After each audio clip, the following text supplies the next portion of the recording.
All right, students, so here are a couple more examples of graphing slope-intercept form equations. This is from our optional practice handout.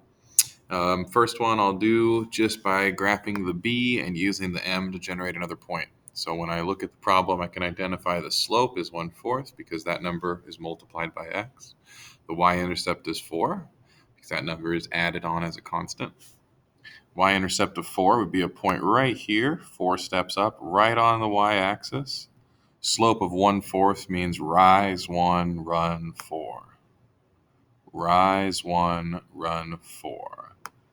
Connect those dots with the straight line, and you are done with that problem. Some people don't like that technique. It feels sort of like a shortcut. Some people don't like it. You can always make a table. So for problem number 5, we'll make a table and show you how to work on that one.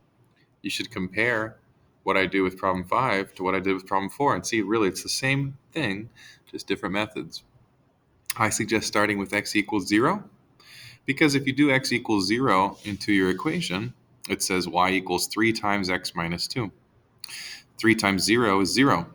In fact, anything times 0 is 0. That's why I start with 0. 0 minus 2 is negative 2.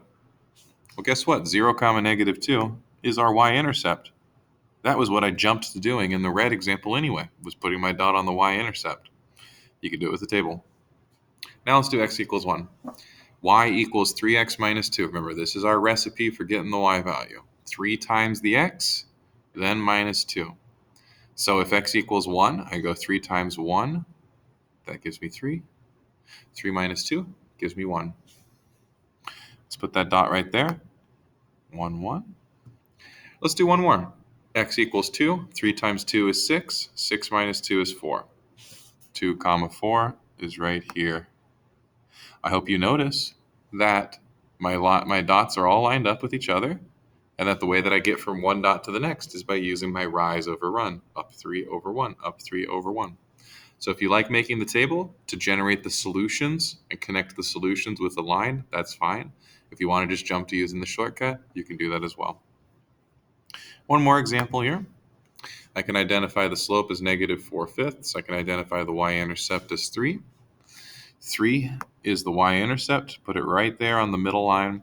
Use the slope negative 4/5. So I count down 4 from where I started.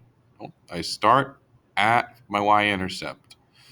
Down 4 from there, 5 steps to the right gives me a second dot right there.